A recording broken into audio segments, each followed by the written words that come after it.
Hola a todos, mi nombre es Luis Romero, soy uno de vuestros profesores de la academia, así como R1 de Cirugía Plástica en el Hospital Universitario Central de Asturias, y en esta clase vamos a repasar juntos los aspectos más importantes del manejo de las fracturas mandibulares y de la patología de la articulación temporomandibular.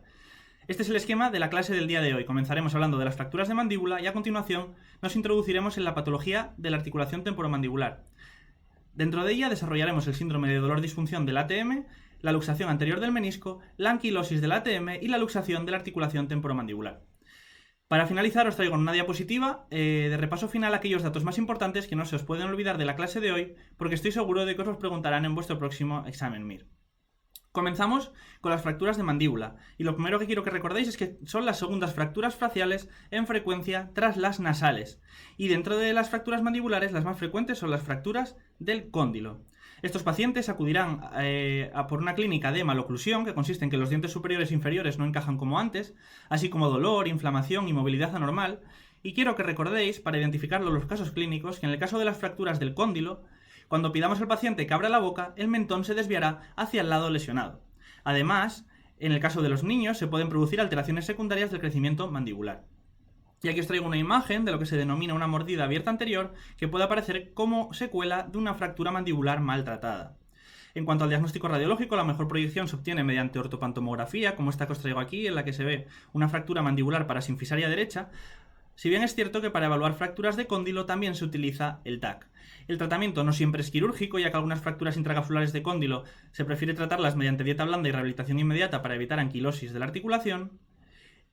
pero habitualmente se realiza el tratamiento con reducción y posterior inmovilización, y esta inmovilización se puede realizar bien mediante férula de Eritz, interdental y bloqueo elástico intermaxilar durante 40-45 días, como os traigo en la imagen de la izquierda, o bien mediante osteosíntesis con mini placas y tornillos de titanio, como veis reflejado en la imagen de la derecha. Y pasamos ahora a la segunda parte de la clase, que corresponde con la patología de la articulación temporomandibular.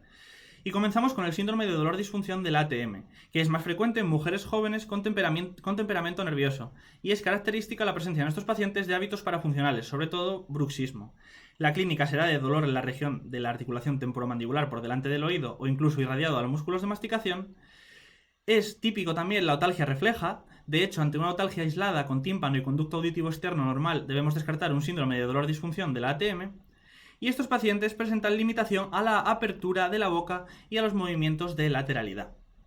El tratamiento en la mayor parte de los casos es conservador, mediante dieta blanda, analgésicos y calor seco sobre la articulación, aunque si no responden puede ser necesario emplear una férula de descarga, que nos permite descomprimir la articulación y relaja los músculos de la masticación. La segunda de las entidades que vamos a ver es la luxación anterior del menisco,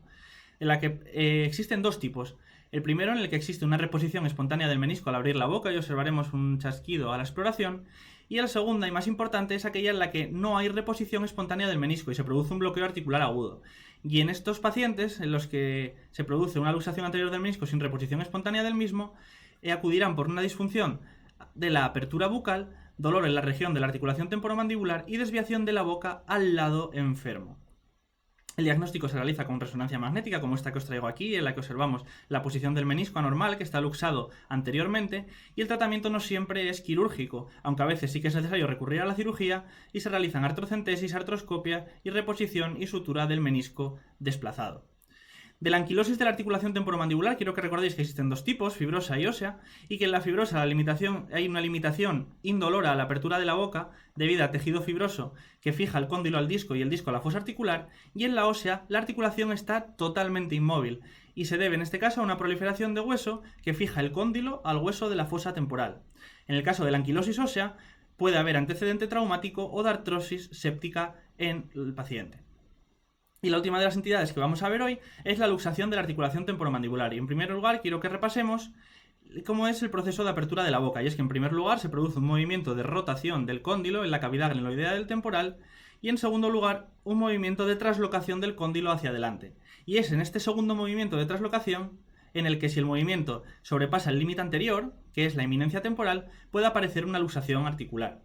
Por tanto, la luxación del ATM se producirá por luxación del cóndilo mandibular por delante de la eminencia articular, y el paciente acudirá por una clínica de bloqueo articular, con imposibilidad para cerrar la boca, a diferencia de todas las patologías anteriores en las que el paciente tenía dificultad para abrir la boca, y laterodesviación del mentón hacia el lado contrario de la luxación.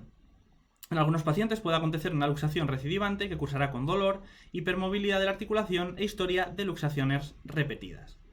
El diagnóstico se realizará mediante ortopantomografía y el tratamiento en función de que el episodio sea aislado o la luxación sea recidivante. En el primer caso, en los episodios aislados se realizará reducción manual mediante la maniobra de Nelaton, y en aquellos casos con luxación recidivante puede ser necesario recurrir a la cirugía mediante bloqueo, plicaje o incluso eminectomía del cóndilo temporal. Y esta diapositiva de repaso final recoge aquellos datos más importantes que no os pueden olvidar porque os los pueden preguntar en vuestro examen MIR. En primer lugar, sobre las fracturas mandibulares, recordad la clínica de maloclusión por la que acuden estos pacientes, y en las fracturas condilares, la laterodesviación del mentón al pedir que el paciente abra la boca hacia el lado lesionado. El tratamiento, primero reducción y luego inmovilización, bien mediante férula de Ehrlich y bloqueo elástico intermaxilar, como vemos en la imagen de la izquierda, o bien mediante placas de titanio y tornillos de titanio, como vemos en la imagen de la derecha. Del síndrome de dolor disfunción de la articulación temporomandibular, recordad que suele ser en mujeres jóvenes, de carácter nervioso, y es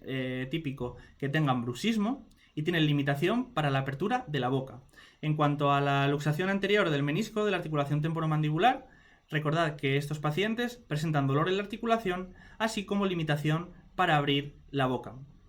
Y en la luxación de la articulación temporomandibular, recordad que el mentón está desviado hacia el lado contrario al que se ha producido la luxación. Y aquí en esta tabla os traigo un resumen de algo que puede resultar un poquito lioso al principio, pero que aquí queda muy claro, que son aquellas patologías en las que se produce dificultad para abrir la boca y aquellas en las que hay imposibilidad para cerrarla. Dificultad para abrir la boca se produce en el síndrome de dolor disfunción del ATM, la luxación anterior del menisco y en la anquilosis de la articulación temporomandibular, mientras que los pacientes con luxación de la articulación temporomandibular presentarán imposibilidad para cerrarla.